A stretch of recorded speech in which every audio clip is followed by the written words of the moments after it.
Ayúdanos a difundir este mensaje. Visita amorfraternal.org/donaciones.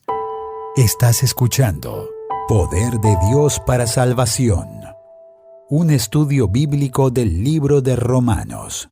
¿Están listos? ¿Sí? Ok, verso 1. Digo pues, ¿ha desechado Dios a su pueblo? En ninguna manera, porque también yo soy israelita de la descendencia de Abraham, de la tribu de Benjamín. No ha desechado Dios a su pueblo, al cual desde antes conoció. ¿O no saben qué dice de Elías la Escritura? Cómo invoca a Dios contra Israel diciendo: Señor, a tus profetas han dado muerte y tus altares han derribado, y solo yo he quedado y procuran matarme. Pero, ¿qué le dice la divina respuesta? Me he reservado 7,000 hombres que no han doblado la rodilla delante de Baal. Así también, aún en este tiempo, ha quedado un remanente escogido por gracia. Y si por gracia, ya no es por obras. De otra manera, la gracia ya no es gracia. Y si por obras, ya no es gracia. De otra manera, la obra ya no es obra. ¿Qué pues? Lo que buscaba Israel no lo ha alcanzado, pero los escogidos sí lo han alcanzado, y los demás fueron endurecidos, como está escrito: Dios les dio espíritu de estupor, ojos con que no vean y oídos con que no oigan, hasta el día de hoy. Y David dice: se ha vuelto su convite en trampa y en red, en tropezadero y en retribución. Se han oscurecido sus ojos para que no vean, y agóbiales la espalda para siempre. Digo pues, ¿han tropezado los de Israel para que cayeran? En ninguna manera, pero por su transgresión vino la salvación a los gentiles para provocarles a celos. Y si su transgresión es la riqueza del mundo y su defección la riqueza de los gentiles, ¿cuánto más su plena restauración? Porque a ustedes hablo, gentiles, por cuanto yo soy apóstol a los gentiles, honro mi ministerio, por si en alguna manera pueda provocar a celos a los de mi sangre y hacer salvos a algunos de ellos. Porque si su exclusión es la reconciliación del mundo, ¿qué será su admisión sino vida de entre los muertos? Y vamos a dejarla hasta allí. Ok, las últimas semanas hemos hablado de la responsabilidad que tenemos como personas, como seres humanos, de responder a la invitación que Dios hace en el Evangelio. Capítulo 10 habla específicamente de eso, ese es el enfoque. Todo aquel que invoque el nombre del Señor será salvo. Y nos dice cómo Israel ha conocido esta palabra, cómo se ha predicado el Evangelio en Israel también, cómo conocían las promesas del Señor. Y sin embargo, dice en el capítulo 10, verso 21, pero acerca de Israel dice: todo el día extendí mis manos a un pueblo rebelde y contradictor. Y veíamos que Dios pone esta ilustración a través de Pablo de un Dios con los brazos extendidos dando la bienvenida a una nación que es necia y obstinada y no se acerca a Dios. Y si tú conoces la historia de Israel, la historia de Israel en sí misma es un testimonio de la fidelidad de Dios.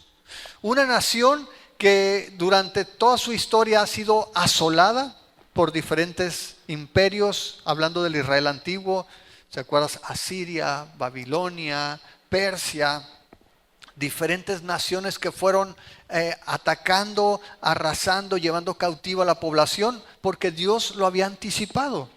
A una nación que Dios le había dado promesas de bendición si se mantenían fieles, obedientes a su ley, pero que también le había advertido de consecuencias que iban a pagar si ellos no se apegaban a su compromiso, a su pacto, a ese pacto que Dios voluntariamente había hecho con la nación.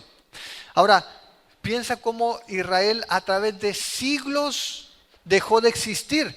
El último periodo de Israel como nación libre, más o menos 132, 135 después de Cristo, que es completamente, vamos a decir, destruido Israel. Toda la nación es esparcida por los romanos, su territorio es ocupado por otras naciones y durante siglos no existe un territorio para la nación de Israel. Y después de la Segunda Guerra Mundial, en el 48, Después de que el territorio todavía estaba en posesión de los turcos, Inglaterra se hace de ese territorio y comienza la idea de que se le dé un territorio a los israelitas que estaban asentados en los alrededores. En el año de 1948 nace formalmente la nación de Israel, se le otorga más o menos la mitad del territorio, se divide con Palestina. Y entonces comienza la nación de Israel. Y los israelitas comienzan a llegar de diferentes partes del mundo. Ahora, no sé si tú recuerdas esa profecía en Ezequiel 37. ¿Te acuerdas de eso? Bueno, quizá la hayas escuchado en otro contexto, ¿no? Del Valle de los Huesos Secos. Pero en realidad esto habla de cómo Dios iba a levantar a la nación. En Ezequiel 37, dice el verso 1, la mano de Jehová vino sobre mí y me llevó en espíritu de Jehová y me puso en medio de un valle que estaba lleno de huesos y me hizo pasar cerca de ellos por todo en derredor y aquí que eran muchísimos sobre la faz del campo y por cierto secos en gran manera. Y me dijo, hijo de hombre, ¿vivirán estos huesos? Y dije, Señor Jehová, tú lo sabes. Me dijo entonces, profetiza sobre estos huesos y dile, huesos secos, oigan la palabra de Jehová. Así ha dicho Jehová el Señor a estos huesos. He aquí yo hago entrar en espíritu en ustedes y vivirán. Y pondré tendones sobre ustedes y haré subir sobre ustedes carne y les cubriré de piel y pondré en ustedes espíritu y vivirán y sabrán que yo soy Jehová. Profeticé pues como me fue mandado y hubo un ruido mientras yo profetizaba y aquí un temblor y los huesos se juntaron cada hueso con su hueso y miré y he aquí tendones sobre ellos y la carne subió y la piel cubrió por encima de ellos, pero no había en ellos espíritu. Y me dijo, profetiza al espíritu, profetiza, hijo de hombre, y di al espíritu, así ha dicho Jehová el Señor, espíritu ven de los cuatro vientos y sopla sobre estos muertos y vivirán. Y profeticé como había mandado y entró espíritu en ellos y vivieron y estuvieron sobre sus pies un ejército grande en extremo. Me dijo luego, hijo de hombre, todos estos huesos son la casa de Israel. He aquí, ellos dicen, nuestros huesos se secaron y pereció nuestra esperanza y somos del todo destruidos. Por tanto profetiza y diles, así ha dicho Jehová el Señor. He aquí yo abro sus sepulcros, pueblo mío, y los haré subir de sus sepulturas y los traeré a la tierra de Israel. Y sabrán que yo soy Jehová cuando abra sus sepulcros y los saque de sus sepulturas, pueblo mío. Y pondré mi espíritu en ustedes y vivirán y los haré reposar sobre su tierra y sabrán que yo soy Jehová, que yo hablé y lo hice, dice Jehová. Y lo que dicen los eruditos es como esta profecía tiene que ver con Israel regresando a su nación. Una nación que no existía, que estaba, vamos a decir, dispersa por toda la tierra. Ahora es una nación que el día siguiente que fue declarada una nación, los países árabes le declararon la guerra. Y durante guerras sucesivas lo que sucedió es que Israel se extendió en territorio y ocupó el territorio palestino, más allá de lo que se le había entregado. De hecho, en un ataque contra Egipto fueron y se plantaron invadiendo territorio egipcio. Y a lo largo de la historia la nación de Israel ha sido atacada, ha sido menospreciada, ha sido aborrecida por sus vecinos y sin embargo hasta el día de hoy se mantiene allí como el Señor lo había prometido. Dios hizo un pacto especial con Israel y el hecho de que la nación de Israel existe el día de hoy otra vez es un testimonio de la fidelidad de Dios y cómo cumple sus promesas. Ahora, sin embargo, hemos hablado que en estos tres capítulos, el 9, el 10 y el 11, Pablo toma la nación de Israel y habla de su pasado, su presente y su futuro con relación al plan de salvación de Dios. Y toda esta sección, del 9 al 11, nace de esa pregunta que dices, ¿por qué si Dios escogió a Israel como nación escogida para él, por qué en su gran mayoría los israelitas, los judíos, no creen en Jesús? Y es una buena pregunta. ¿Por qué si Jesús nació de entre ellos, por qué si el Mesías, Cristo, salió de entre los judíos, por qué los judíos en su mayoría no han creído? Y Pablo, a través de estos tres capítulos, nos muestra que Dios tiene un plan y que pareciera que la nación de Israel ha sido desechada, pero no es así. Incluso el día de hoy mucha gente piensa que la iglesia ha reemplazado a Israel, que Israel perdió su oportunidad, vamos a decir, la regó y ya Dios lo desechó. Pero Pablo va a mostrar lo contrario en estos pasajes. Y comienza precisamente mostrándonos, lo primero es que Dios no ha rechazado a Israel.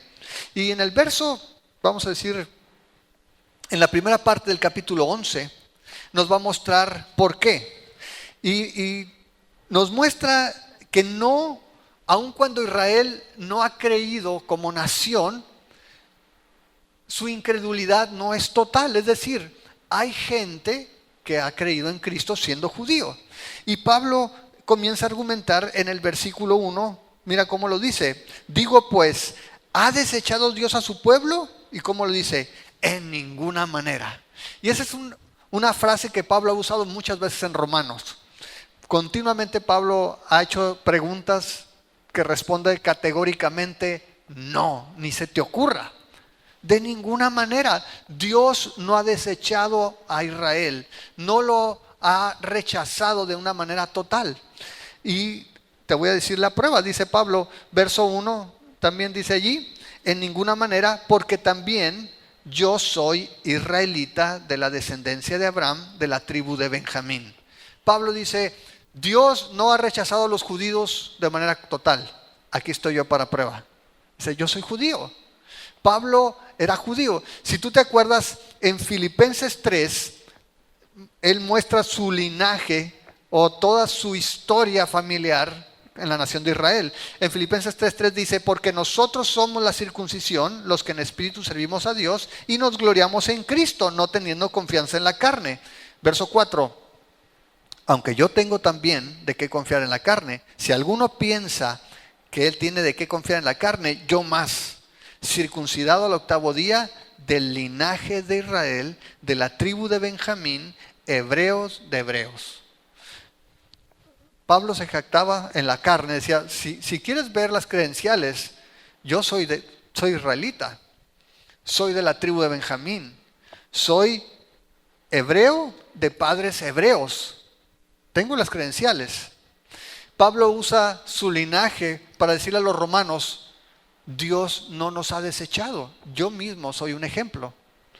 Y es el primer argumento que Pablo les da para mostrar que Dios no ha desechado a Israel. Pero no es el único. En el versículo 2 dice, no ha desechado Dios a su pueblo, al cual desde antes conoció. Y Pablo dice, Dios llamó a Israel y Dios no ha abolido, no ha anulado ese pacto que hizo con Israel. Cuando dice que Dios conoció, dice en el versículo 2, no ha desechado Dios a su pueblo al cual desde antes conoció, está apelando al conocimiento de Dios. Ahora, este conocimiento, de manera general, ¿Dios conoce a todas las naciones? Sí, Él las creó. En un sentido, Dios conoce a todas las naciones, entonces no hay una distinción en ese hecho de conocer. Pero cuando Pablo dice Dios conoció de antemano, no se refiere al conocimiento general, se refiere al conocimiento de una relación que Él estableció con esta nación de manera particular. Está hablando de ese conocimiento electivo. Dios hizo un compromiso especial, Dios hizo un pacto especial con la nación de Israel. Y te voy a pedir que vayas conmigo a Amós, por favor. Amós 3:2. Dice, a ustedes solamente he conocido de todas las familias de la tierra, por tanto los castigaré por todas sus maldades. De hecho, si tú ves Nueva Traducción Viviente, por ejemplo, de entre todas las familias de la tierra, solo con ustedes he tenido una relación tan íntima. Cuando habla de conocer, el Antiguo Testamento, cuando usa la palabra conocer es yada, o yada, esa palabra incluso se usa para la intimidad sexual. Es decir, no está hablando de que conoces a alguien, que sabes acerca de alguien, sino de que conoces de una manera personal, una relación. Dios escogió a Israel, cuando dice que lo conoció de antemano, es porque estableció una relación personal diferente con Israel. Acompáñame por favor a Deuteronomio 7. Y esto lo hemos visto porque es, vamos a decir, la historia de Israel en el Antiguo Testamento nos muestra continuamente cómo fue una nación peculiar, cómo Dios estableció un pacto de manera especial con Israel. En el capítulo 7, verso 6 dice: porque tú eres pueblo santo para Jehová tu Dios. Jehová tu Dios, ¿qué dice? Te ha escogido. Y hemos visto en el capítulo 9 lo que es la elección de parte de Dios. ¿Para qué te ha escogido? Para hacerle un pueblo especial, más que todos los pueblos que están sobre la tierra.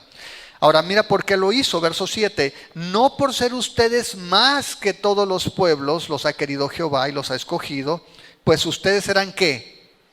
El más insignificante de todos los pueblos, sino por cuanto Jehová los amó y quiso guardar el juramento que juró a sus padres, los ha sacado Jehová con mano poderosa y los ha rescatado de servidumbre de la mano de Faraón, rey de Egipto. Conoce pues que Jehová tu Dios es Dios, Dios fiel, que guarda el pacto y la misericordia a los que le aman y guarda sus mandamientos hasta 1000 generaciones. ¿A qué se refiere entonces? A que Dios, de la misma manera que hablamos con respecto a los individuos en el capítulo 9, Dios escogió a Israel porque así le plació. Y dice: no te escogí porque fueras una nación grande, no te escogí porque fueras la mejor nación, te escogí porque te amé, porque quise hacerlo y quiero que sepas que yo soy un Dios fiel, que cumple su palabra. Así de que siglos después de esa promesa, vemos a la nación de Israel que no solamente rechazó al Mesías, sino que lo crucificaron, y hasta el día de hoy, como nación, sigue rechazando al Mesías. Pero Dios dice: no he retirado mis promesas, yo soy Dios fiel. Y dice Pablo: Dios no ha desechado a la nación que Él escogió. Y encuentro mucho consuelo otra vez, de manera personal, en saber que mi Dios no es un Dios que cambia de opinión. Si Dios te llama, si Dios te escoge, si Dios te rescata, Él cumple su palabra. Él no te abandona. Él no cambia de opinión.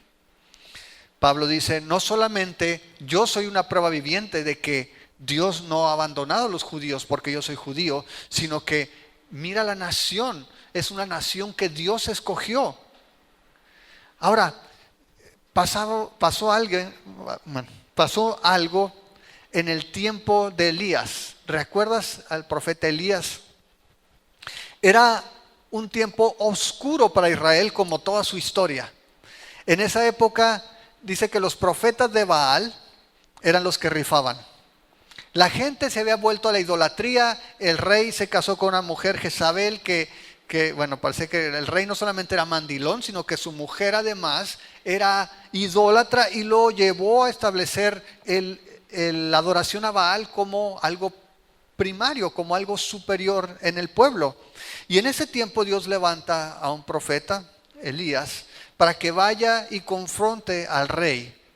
Y Elías va, y tú recuerdas ese pasaje donde se da un tiro con los profetas de Baal. Dice: ok, ustedes son los sacerdotes de Baal, yo vengo a representar al Dios de Israel, vamos a hacer lo siguiente, vamos poniendo un sacrificio, le echamos agua, ustedes hacen lo suyo, yo hago lo mío, y el Dios que responda y ponga fuego al sacrificio, ese es el Dios.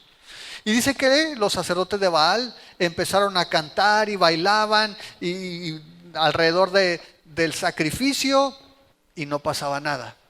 Y dice que empezaron con cuchillos a cortarse y gritar, y no pasaba nada. Elías, casi como que esperando que terminaran, y dice: deme chance. Elías entra y dice: Señor, muestra quién es el Dios de Israel. Fuego viene al altar, consume no solamente el sacrificio, sino que el agua que estaba también alrededor. Y entonces la gente dice: no, pues este es Dios, Jehová es Dios. y matan los sacerdotes. Parece que es un gran triunfo para el profeta Elías y el Señor, pero la reina se enoja y dice: denle cuello a Elías. Y Elías escucha que lo quieren matar y corre, huye a los montes. Y Elías se deprime. Y Elías está en el monte y comienza a quejarse y dice: Señor, si vas a Primera de Reyes, en el capítulo 19 vas a encontrar eso. Está allí y le dice: Señor, yo soy el único que ha quedado porque esta nación mata a los profetas, todos se han vuelto idólatras. Y entonces Dios le responde y le dice que hay 7,000 que el Señor se va a reservar para él, que no han doblado sus rodillas ante Baal. ¿Ya estás ahí? Si vas a Primera de Reyes 19.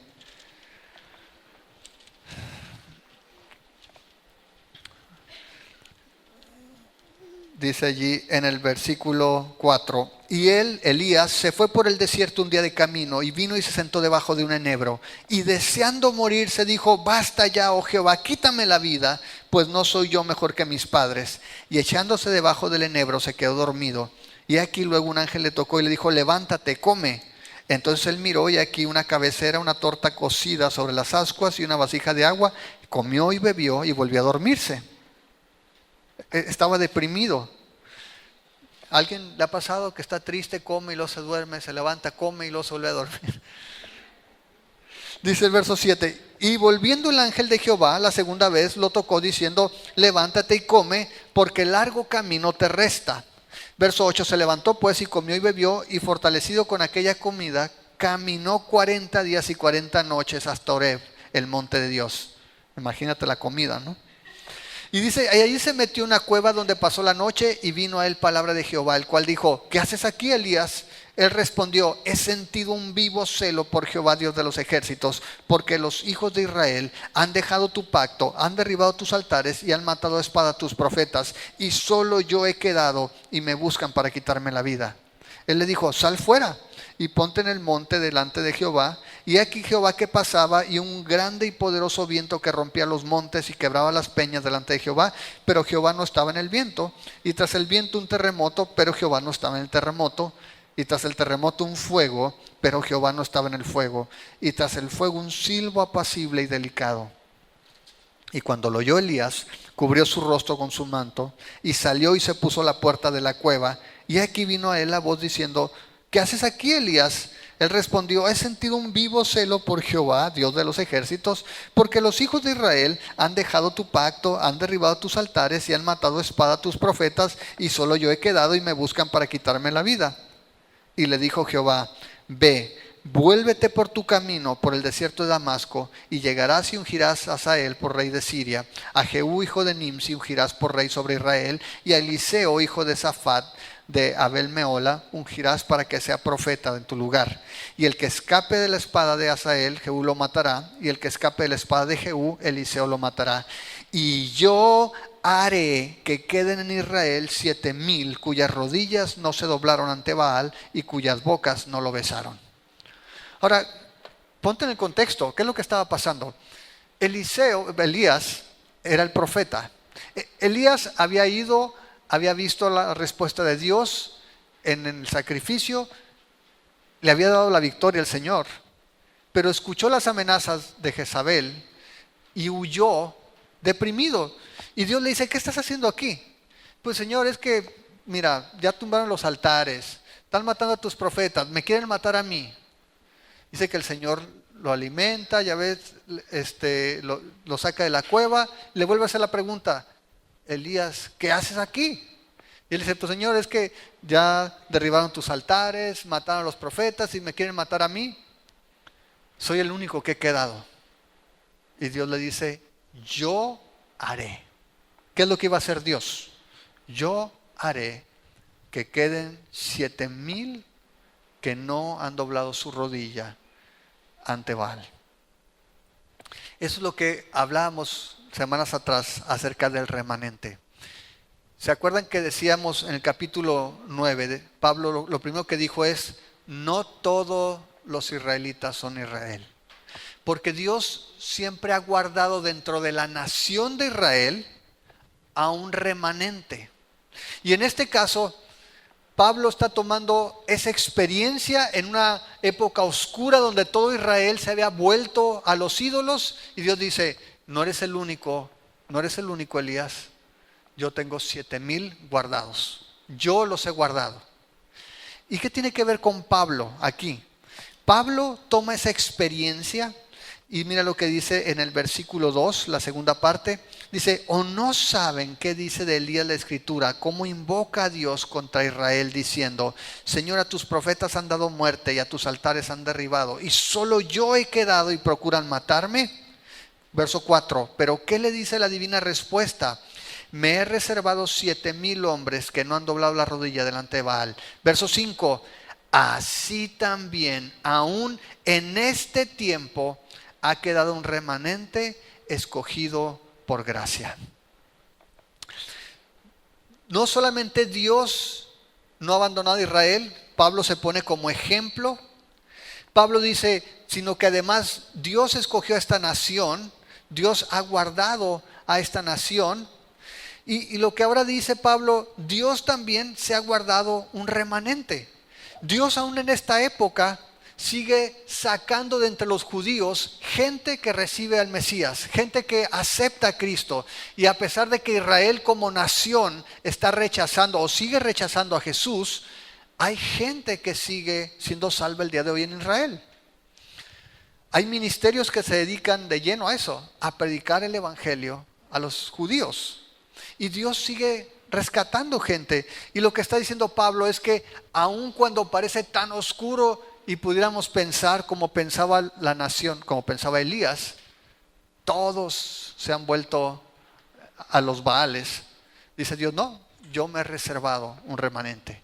Yo he guardado un remanente. Ahora, ¿cómo se lo ha guardado? Mira, cómo enfatiza nuevamente la elección de Dios y su gracia. Dice el versículo 5, en este tiempo ha quedado un remanente que ¿escogido qué? Por gracia, por gracia. Y esa es la segunda parte en el verso 6. Si es por gracia, ya no es por obras. De otra manera, la gracia ya no es gracia. Y si es por obra, ya no es gracia. De otra manera, la obra ya no es obra. Es decir, Dios sigue guardando gente el día de hoy. Sigue escogiendo judíos, no porque son mejores que el resto de los judíos, sino por gracia, por su gracia. Dios sigue escogiendo de entre la nación de Israel gente para que sea fiel, para que sea parte de su remanente, porque es por gracia. Ahora, viendo a Israel como nación, Dios no tendría ninguna obligación de hacerlo, pero Él hizo un pacto. Él escogió esa nación. Y aun cuando como nación siguen buscando en su gran mayoría su propia justicia, aun cuando en su gran mayoría ellos siguen pensando que no necesitan un Salvador, Dios sigue fiel a su promesa y sigue rescatando gente por gracia. Ahora pasa lo mismo en la iglesia. ¿Nunca has pensado o has escuchado a alguien que critica a la iglesia? La iglesia está llena de hipócritas. La iglesia está corrompida. La iglesia es de lo peor. Ahorita la iglesia está en oscuridad, está en tinieblas. Podemos escuchar a Dios decir lo mismo. Yo me he reservado un remanente. Dios es el que está en control de la historia. Dios es el que tiene el control del plan de salvación. Y el día de hoy también, aun cuando la iglesia esté llena de hipócritas, Dios vino por los pecadores, no vino por la gente buena. Dios vino por lo peor. Y sí, Dios sigue asegurando a su pueblo y es poderoso para mantenerlo fiel a Él. ¿Ok? Muy bien. Ya vemos entonces la primera parte. Vemos que la incredulidad de Israel no es total, hay un remanente. La segunda parte tiene que ver con el presente de Israel. Nos va a mostrar su resultado, más bien su estado actual. Y vamos a ver qué es resultado del orgullo. Dice ahí en el verso 7. ¿Qué pues? Lo que buscaba Israel no lo ha alcanzado, pero los escogidos sí lo han alcanzado y los demás fueron endurecidos. Como está escrito, Dios les dio espíritu de estupor, ojos con que no vean, oídos con que no oigan, hasta el día de hoy. Y David dice, se ha vuelto su convite en trampa y en red, en tropezadero y en retribución. Se han oscurecido sus ojos para que no vean y agóbiales la espalda para siempre. Ahora, es bien interesante porque lo que está diciendo Pablo básicamente es que ellos como nación no alcanzaron lo que buscaban. ¿A qué se refiere eso? Si te acuerdas en Romanos 9, verso 30 dice, ¿qué pues diremos? ¿Que los gentiles que no iban tras la justicia han alcanzado la justicia? Es decir, la justicia que es por fe. Mas Israel, que iba tras una ley de justicia, no la alcanzó. ¿Por qué? Porque iban tras de ella no por fe, sino como por obras de la ley, pues tropezaron en la piedra de tropiezo. Pablo había dicho en el capítulo 9, 30 en adelante, que Israel era una nación celosa. Israel quería alcanzar la justicia de Dios, pero la quería alcanzar por sus méritos. Y esa es una trampa que sigue vigente el día de hoy. Cuando la gente tiene ese celo y tiene cierto orgullo por sus capacidades, la gracia automáticamente es rechazada. Y Pablo dice, Israel era muy celosa, iba tras la justicia, pero no la alcanzó porque iba tras ella por obras. Y cuando vino Jesús con su oferta de gracia, el Mesías se convirtió en una piedra de tropiezo para Israel. Dice, tropezaron con Jesús, tropezaron con el Mesías. Y Pablo trae eso en el capítulo 11 y dice, no todo Israel tropezó. ¿Quiénes sí lo alcanzaron? Vean el versículo 7. Lo que buscaba Israel no lo ha alcanzado, pero, ¿qué dice? Los escogidos que sí lo han alcanzado.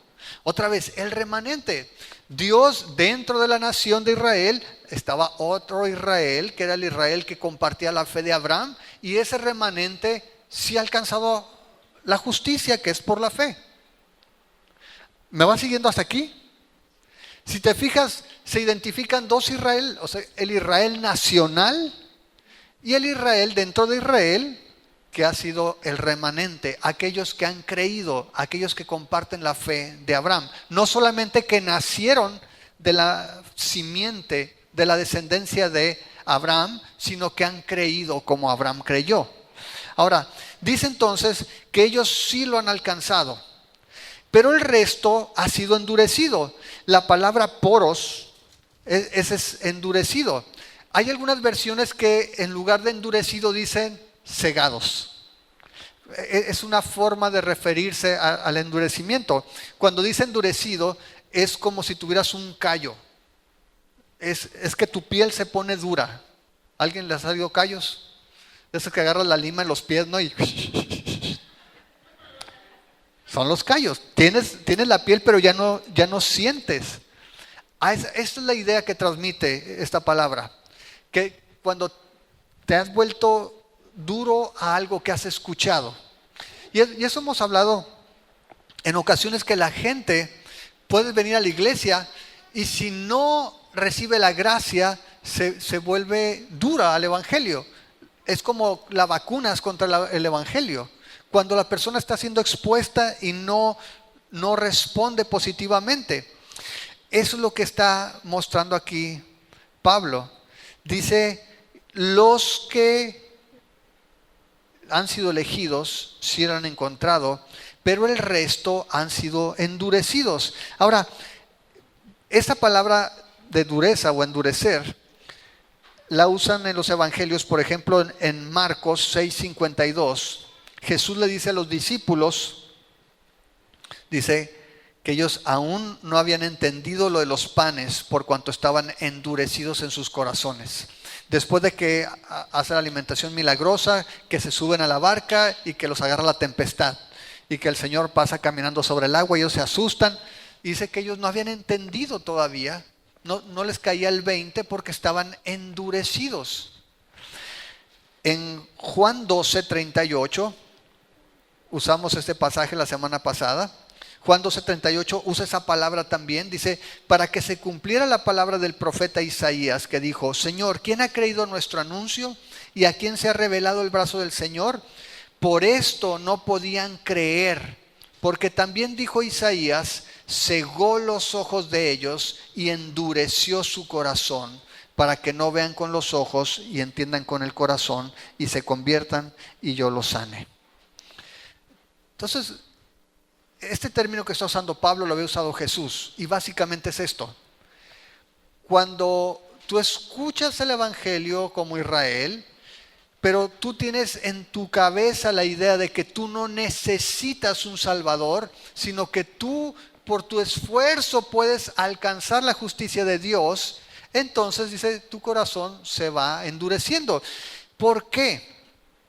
Mira lo que dice adelante Pablo. Pablo toma varios pasajes del Antiguo Testamento, como lo ha venido haciendo en los capítulos anteriores, en el 9 y el 10.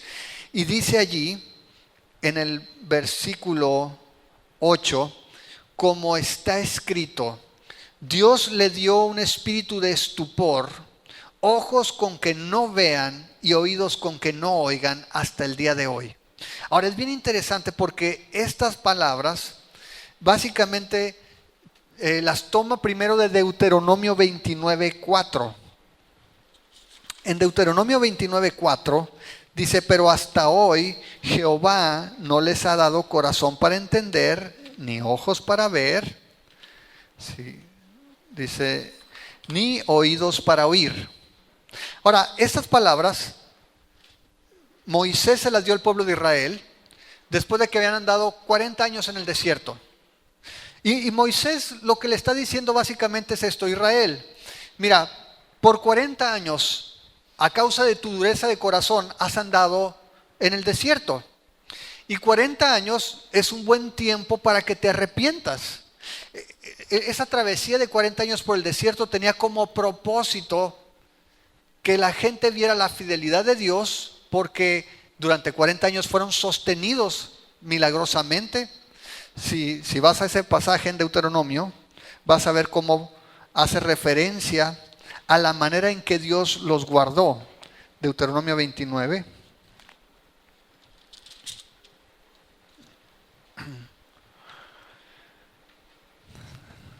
Verso 4 dice, pero hasta hoy Jehová no les ha dado corazón para entender, ni ojos para ver, ni oídos para oír. Dice, y los he traído 40 años en el desierto.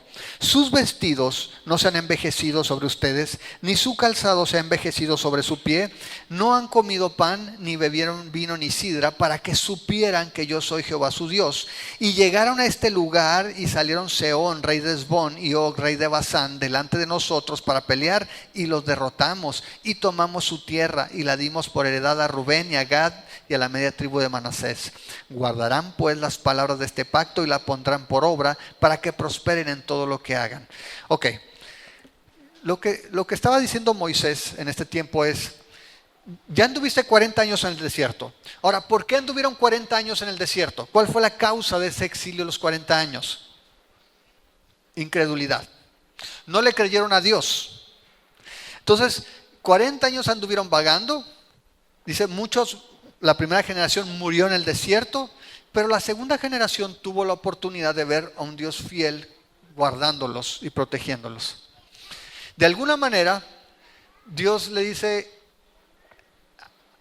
tienes 40 años y todavía no has visto cómo soy.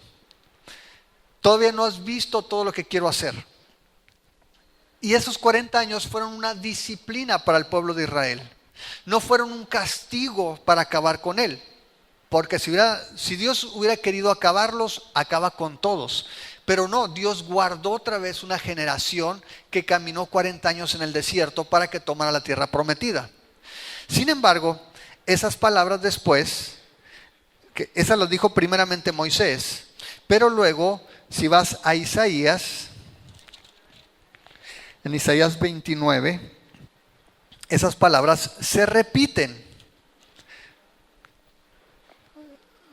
Dice el versículo 10, porque Jehová derramó sobre ustedes espíritu de sueño y cerró sus ojos de sus profetas y puso velos sobre las cabezas de sus videntes, y les será toda visión como palabra de libro sellado, el cual si dieren al que sabe leer y le dijeren lee esto ahora, él dirá no puedo porque está sellado, y si se le diera el libro al que no sabe leer diciendo lee ahora, él dirá no sé leer. Dice pues el Señor, porque este pueblo se acerca a mí, con su boca y con sus labios me honra, pero su corazón está lejos de mí y su temor de mí no es más que un mandamiento de hombres que le ha sido enseñado. Ok. Esas palabras que Dios le da por medio de Moisés a Israel es para que crean y entren en la tierra prometida y guarden el pacto. Pero pasa el tiempo y llega el profeta Isaías y les dice lo mismo, porque Israel se había alejado de Dios. Y les dice, les voy a dar ese espíritu de sueño para que no puedas leer, para que no puedas oír. ¿Por qué? Porque nada más me honras de labios, pero tu corazón está lejos de mí.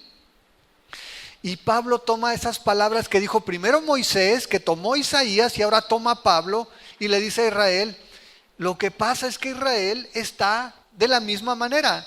Está ahorita endurecido, está adormilado y no puede ver y no puede entender. Pero no fue gratis con Moisés, no fue gratis con Isaías y tampoco fue gratis con Israel en el tiempo de Pablo, que es el tiempo presente. No es gratis. Pablo toma ahora las palabras del salmista, las palabras de David, en el versículo 9, y cita el Salmo 69 y dice, y David dice, se ha vuelto su convite en trampa y en red, en tropezadero y en retribución, se han oscurecido sus ojos para que no vean y agóbiales la espalda para siempre. Y si tú lees el Salmo 69, es un salmo imprecatorio. David está pidiendo eso para sus enemigos, pero Pablo está tomando esas palabras y las está aplicando a Israel. Y lo que está diciendo, ¿sabes el significado de la palabra retribución? ¿Alguien dijo algo por ahí? Pago, pago. Y mira lo que dice en el versículo 10. Se han oscurecido sus ojos. Pero si ves el verso 9, la última parte dice en tropezadero y en retribución. Lo que está pasando el pueblo de Israel ahorita, el endurecimiento parcial, el que no puedan escuchar y que no puedan ver, es el pago de su actitud, que no es distinta de Deuteronomio ni de Isaías. Un pueblo que se ha llenado de orgullo y ha confiado en su justicia, en su deseo de alcanzar la justicia de Dios, y se ha apartado del Señor. ¿Y sabes cuál es el problema? Lo que decíamos ahorita, que cuando tú tienes orgullo de lo que tú puedes hacer, salud, automáticamente rechazas la gracia. Y eso sucede en la iglesia también el día de hoy. Mucha gente religiosa, mucha gente de cualquier denominación, de cualquier religión, cuando se siente confiada de sus esfuerzos, de que es muy devota, de que es muy moral, de que es muy honesta, automáticamente rechaza la gracia de Dios como algo insultante. Y es esa frase que les he mencionado, de ¿a poco tan fácil? ¿Cómo no? O sea que yo puedo vivir como me dé la gana. Y siendo muy celoso y anhelando como el pueblo de Israel anhelaba la justicia, pero agregándole orgullo personal, la gracia se vuelve ofensiva. Y muchas personas el día de hoy se siguen ofendiendo cuando se les ofrece aceptación incondicional de parte de Dios.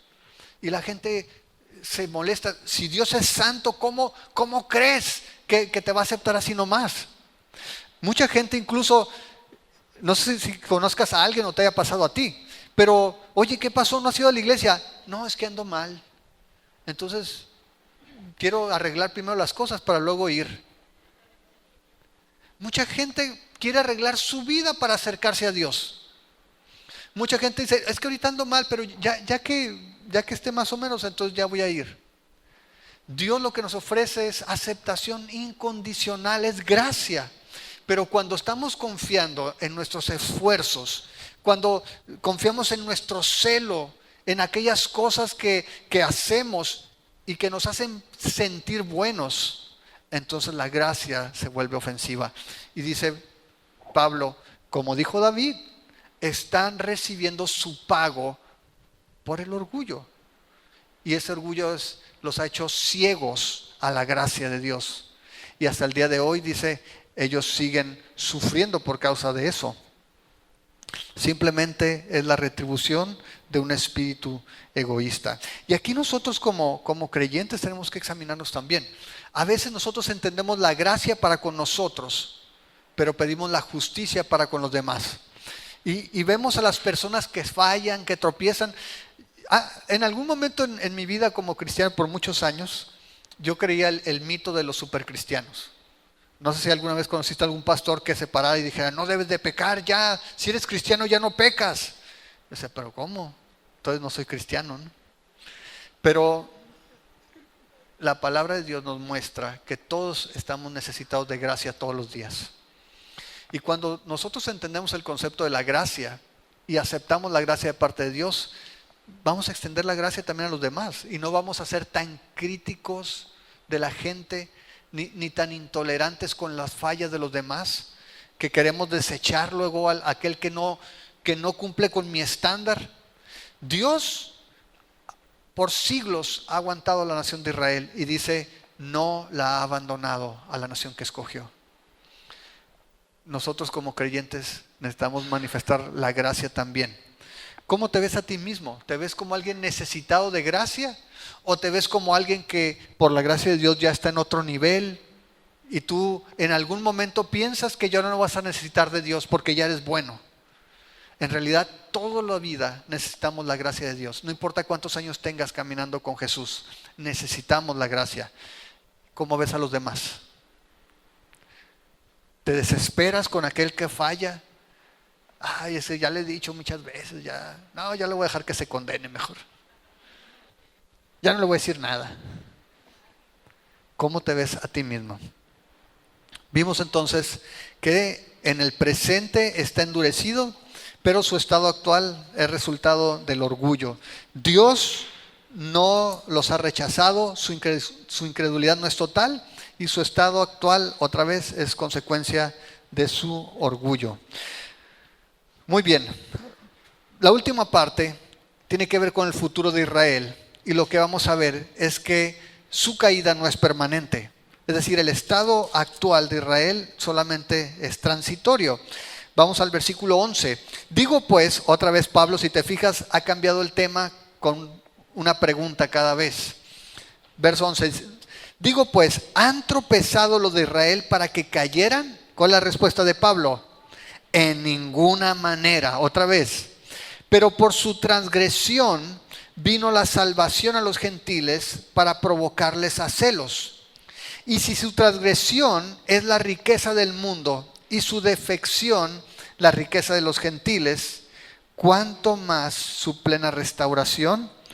Porque a ustedes hablo, gentiles, por cuanto yo soy apóstol a los gentiles, honro mi ministerio, por si en alguna manera pueda provocar a celos a los de mi sangre y hacer salvos a alguno de ellos. Ok, Pablo dice, ¿sabes qué? En el futuro de Israel te vas a dar cuenta de que su caída no es permanente.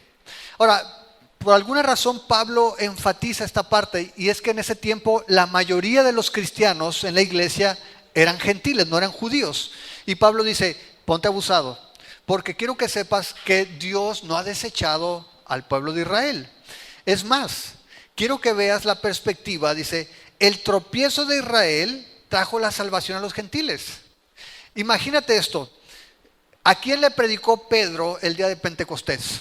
Vino el Espíritu Santo sobre Pedro en Hechos 2. ¿A quién le predicó? Se fueron a Europa, se fueron a Asia Menor.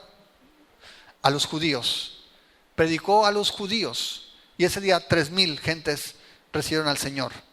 Ahora, tú ves que Pedro y el resto de los discípulos tenían la idea de que la salvación solamente era para los judíos.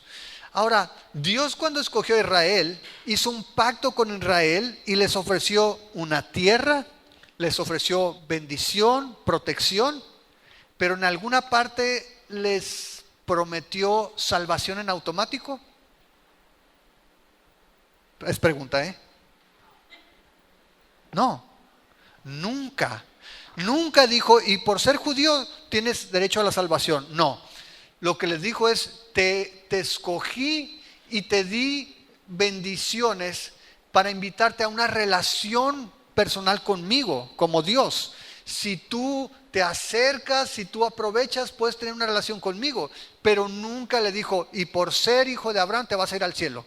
No, le prometió bendiciones terrenales, le prometió protección, etcétera, pero nunca hizo un pacto de salvación incondicional. Sin embargo, los judíos en el tiempo de Jesús, cuando viene la iglesia, cuando viene el Espíritu Santo, creían que el evangelio era solamente para los judíos. Cuando Pedro le predica al centurión, se asombra al ver el Espíritu Santo descender sobre ellos y dice, de manera que también a ellos les toca. Y entonces comienzan a ver que Dios se está moviendo más allá de los judíos. Pablo, cuando es llamado en el libro de Hechos, en el capítulo 3, en su viaje misionero, vemos que Pablo llegaba y les predicaba a los judíos en las sinagogas, pero los judíos lo rechazaban. Hasta que un día en Antioquía, Pablo dice, ahora sí, de aquí en adelante me vuelvo a los gentiles. ¿Qué hubiera pasado si donde llegara Pablo, predicaba en la sinagoga, los judíos aceptaran a Cristo? Se hubieran metido de lleno con los judíos. Pero dice Pablo, pero ¿sabes qué pasó? El tropiezo de Israel trajo la salvación a los gentiles. Dice en el versículo 11, la segunda parte, por su transgresión vino la salvación a los gentiles para provocarles a celos. Es decir, los judíos rechazaron el evangelio, los gentiles empezaron a recibir el evangelio y Pablo y los discípulos al ver eso empezaron a predicar el evangelio a los gentiles. Y los gentiles empezaron a recibir el evangelio, mientras que los judíos lo siguen rechazando como nación hasta el día de hoy. Pero el plan de Dios incluye usar ahora el efecto opuesto. Dice allí en el versículo 11 al final, para provocarles a celos. Dice, y si su transgresión es la riqueza del mundo y su defección la riqueza de los gentiles, ¿cuánto más su plena restauración? Pablo ve el plan de Dios hacia el futuro y dice, imagínate ahorita, si porque los judíos tropezaron, el evangelio vino y hubo bendición en el mundo, imagínate cuando Israel sea salvo, qué bendición va a haber en el mundo. No solamente eso, dice el versículo 13, porque a ustedes hablo gentiles, por cuanto soy apóstol a los gentiles, honro mi ministerio, por si en alguna manera pueda provocar a celos a los de mi sangre y hacer salvos a algunos de ellos. Es decir, ahora la iglesia gentil, nosotros los que hemos creído, tenemos un propósito también en el plan de Dios. ¿Cuál es? Provocar celos en los judíos. Ahora, los celos no son malos, no siempre. Cuando lo que anhelas es bueno y no le pertenece a otra persona, puedes tener celos de eso, y a eso se refiere Pablo. Dios, dice, le dio la oportunidad a Israel, Israel tropezó, la oportunidad pasó a los gentiles recibieron a Cristo, y ahora los gentiles disfrutando las bendiciones de Cristo, la idea es que los judíos volteen y vean la vivencia, y entonces digan, yo también quiero. Y ese es el papel que tenemos ahorita en la historia, en el plan de Dios. Somos el objeto para que los judíos sientan celos y lleguen a Cristo. Ahora, si tú ves en el libro de los Hechos, en el capítulo 2, verso 14, cuando, es Hechos 6. En Hechos 6, si te acuerdas, cuando empieza a haber problemas en la distribución de los bienes, se nombran los diáconos y entonces comienzan a repartir pues la riqueza y vamos a decir la ración a las viudas. Dice allí en el versículo 7, crecía la palabra del Señor, el número de discípulos se multiplicaba grandemente en Jerusalén, y mira lo que dice al final, también muchos de los sacerdotes obedecían a la fe. ¿Qué pasaba? En el Israel, el servicio de los sacerdotes incluía también la misericordia, pero no era algo de que se ocupaban los sacerdotes ni los fariseos. De hecho era al revés. Si tú te acuerdas, explotaban, ponían cargas, te vendían a precios especiales las ovejas de la ofrenda y todo en el templo, hacían comercio. Pero cuando vinieron los cristianos, dice que ellos empezaron a vender sus propiedades, llevaban el dinero, lo ponían a los pies de los discípulos y ellos empezaron a atender a las viudas y dice que ninguno tenía necesidad. Es decir, ellos comenzaron a poner en práctica aquello que la ley decía, que tenías que ocuparte de los pobres, que necesitabas tener cuidado de las viudas, pero no hacías porque era religioso. Como fariseo dice, diezmabas la menta, el eneldo, pero te quedabas con la bachicha, con lo buenero. Pero dice que ahora los cristianos están repartiendo, están distribuyendo de tal modo, dice que aún muchos sacerdotes, ¿qué pasó? Recibieron al Señor. Fueron movidos a celos al ver la obra del Espíritu Santo en ellos. Y eso es de lo que Pablo está hablando. Cuando la iglesia manifieste esa gracia y esa obra del Espíritu Santo en ella, el pueblo de Israel va a ser movido a celos. Aquello que ha estado buscando lo va a ver de manera práctica en la iglesia, aún con los gentiles. Y sabes, muestra que ese punto donde todo Israel va a ser salvo, va a ser el clímax de la historia.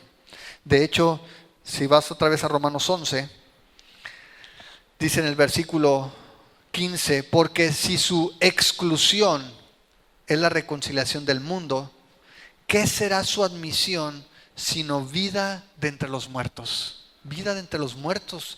¿A qué se refiere? Pablo dice, cuando Israel sea salvo, vete ahí en el capítulo 11,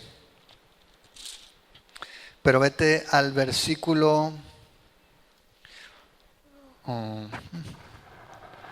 20, ¿dónde está?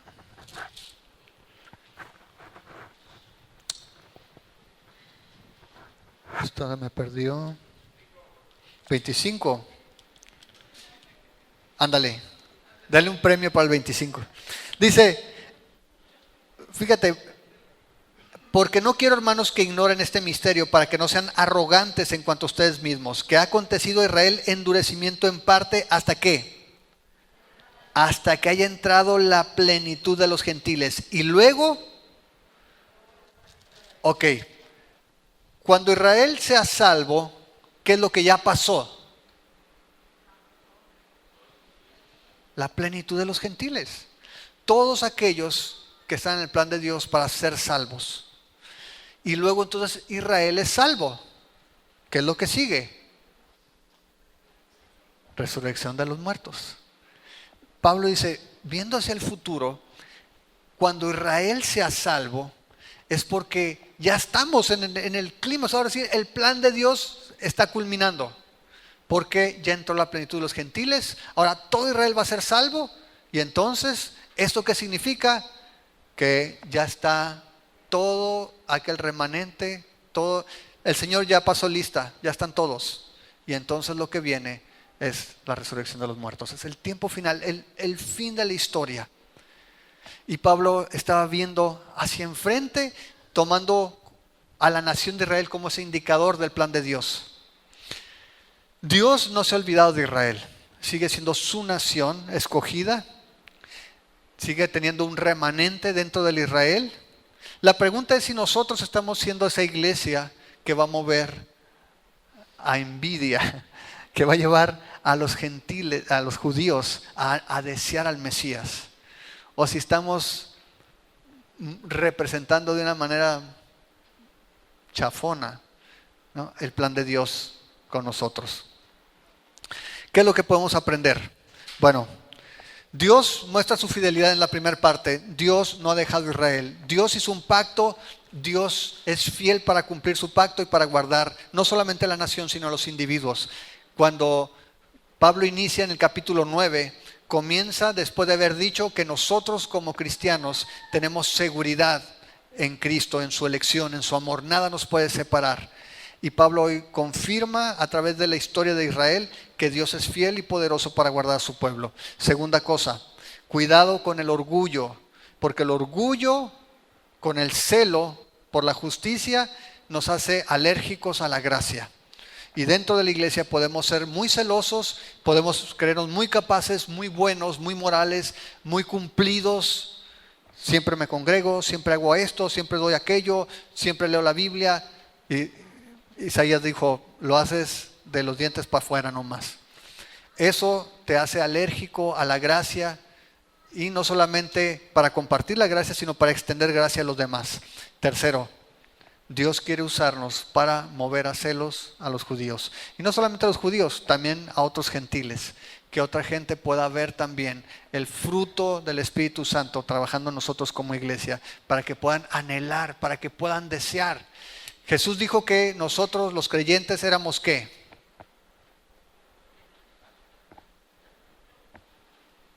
¿Qué dijo? Ustedes son, vosotros sois, es que no lo entienden en Reina Valera, la luz del mundo. ¿Qué más? La sal de la tierra. Dios nos ha puesto en Hermosillo como iglesia con un propósito. El asunto es si estamos siendo fieles también para manifestar el sabor o la luz que el mundo necesita. Amén. ¿Qué le parece si nos ponemos de pie? Vamos a orar. Les recuerdo nada más, no se vayan a ir los que vienen por primera ocasión o tienen, como decíamos, 3 meses o menos.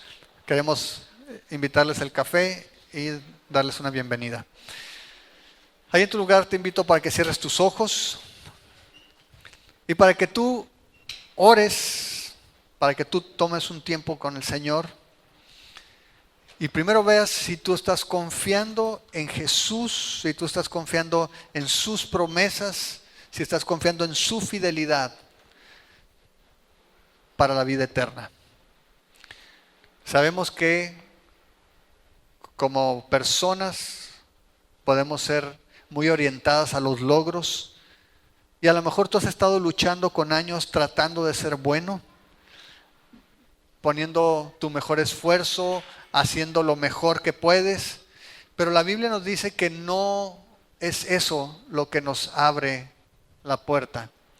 La Biblia dice que solamente podemos ir al cielo por medio de Jesús, cuando tenemos nuestra confianza puesta en Él, cuando lo hemos recibido como nuestro Señor y nuestro Salvador.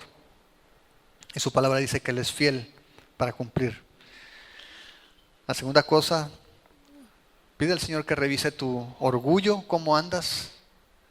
Si estás confiando no solamente en Jesús, sino que además eres muy bueno, que estás sirviendo, que vienes a las reuniones,